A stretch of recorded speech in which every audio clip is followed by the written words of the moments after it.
ಭಜನಾ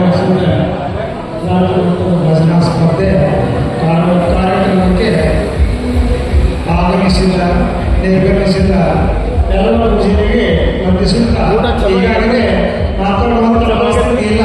ಯಾಕಂದರೆ ಈಗಾಗಲೇ 1:30 ಗಂಟೆಯಿಂದ ಇದೇ ಕಾರ್ಯಕ್ರಮ ನಡೀತಾ ಇದೆ. ಆದರೂ ಸಹಿತ ಈಗೆಲ್ಲ ಸ್ವಾಮೀಜಿಗಳು ಮಾತಾಡಿದ್ರೆ ಆದರೂ ಸಹಿತ ಏನು ಮಾತಾಡಬೇಕು ಆಗೈತಿ ಅಂತಂದ್ರೆ ಒಂದು ವಿಷಯ ಅಷ್ಟೇ. ನಮ್ಮದು ಈ ಭಜನೆ ಅಂದರೆ ಏನು ಅನ್ನೋದು ಅರ್ಥ ಮಾಡಿಕೊಂಡಂಥವ್ರು ಯಾರಾದರೂ ಇದ್ರು ನಮ್ಮ ಏರಿಯಾದಾಗ ಮಾತ್ರ ಅಷ್ಟು ಸೀಮಿತವಾಗಿ ಓದೋದ್ರಲ್ಲಿ ಇವತ್ತಿನ ಸಂದರ್ಭದಲ್ಲೂ ನಾನು ಹೇಳಕ್ಕೆ ಬಯಸ್ತಾ ಇದ್ದೀನಿ.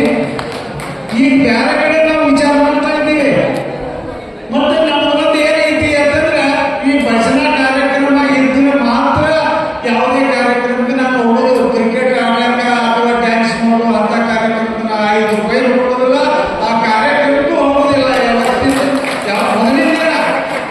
ಮತ್ತು ಇದಕ್ಕಿಂತೂ ಒಂದು ವಿಷಯ, ಈಗಾಗಲೇ ಕೈವಲ್ಯ ಪದ್ಧತಿ ಬಂದೈತಿ ಮತ್ತು ಮಾದೇವಪ್ಪನವರು ಎಲ್ಲ ನಮಗೆ 8-9 ವರ್ಷದಿಂದ ನಮ್ಮ ಸಣ್ಣ ಹುಡುಗರು ಹೇಳಿದ ದೊಡ್ಡವ್ರ ತನಕನೂ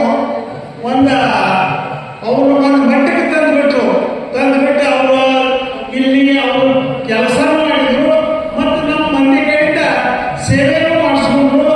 ಅದೇ ತಂದು ಮನೆ ಅಂತ ತಿಳ್ಕೊಂಡು ಅತಗಿನ ತಿಳ್ಕೊಂಡು ಈ ಒಂದು ಕಾರ್ಯಕ್ರಮ ಯಾಕೆ ಮಾಡ್ಲಾಕತ್ತೇವೆ ಅಂತಂದ್ರೆ ಇಲ್ಲಿ ಅವರ ಪುಣ್ಯ ಭೂಮಿ ಶಿವಯೋಗಿ ಪುಣ್ಯ ಭೂಮಿ ಒಳಗೆ ಅವ್ರ ಒಂದು ಕಾರ್ಯಕ್ರಮ ಮಾಡೋದು ಅಂತಂದ್ರೆ ತಿಳ್ಕೊಂಡು ಈ ಕಾರ್ಯಕ್ರಮ ಮಾಡ್ಲಾಕತ್ತಾರ. ಹಾಗಾಗಿ ಒಂದನ್ನ ಹೇಳಕ್ ಬಯಸ್ತಾ ಇದ್ದೀನಿ. ನಾವು ಸಣ್ಣವರಿದ್ದಾಗ ಇರೋದು ಅವಾಗ ಈ ಕೈವಲ್ಯ ಪದ್ಧತಿ ಏನಿಲ್ಲ, ಒಂದು ದಮಡಿಗೆ ಅಥವಾ ತಾಳ ಏನೇನ ತಗೊಂಡ ಭಜನೆ ಮಾಡ್ತಿದ್ದೀವಿ ಅಂದ್ರೆ ಅದು ಏನು ಬಹಳ ದೊಡ್ಡ ಮುಂದೆ ಹೋಗ್ಬೇಕು, ಯಾವ ವಿಚಾರವೂ ಇಲ್ಲ.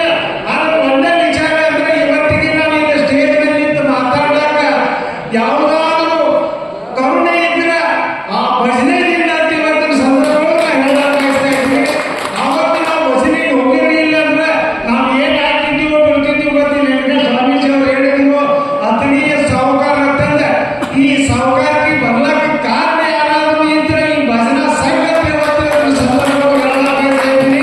ಮತ್ತು ಈಗಾಗಲೇ ನಮ್ಮ ಜೊತೆಗೆ ಇದ್ದವರು ಆವತ್ತಿನಿಂದ ಇವತ್ತಿನ ನಮ್ಮ ದೋಸ್ತರಾಗಲಿ ನಮ್ಮ ಸಂಬಂಧಿಕರು ಯಾರ್ಯಾರು ಒಟ್ಟಿದ್ದವರು ಅವತ್ತಿನಿಂದ ಇವತ್ತಿನ ತನಕನೂ ಈ ಕುಡಿ ಚಟಕ್ಕೆ ಯಾರು ಒಬ್ಬರು ಬೇಗ ಹತ್ತಲಿಲ್ಲ.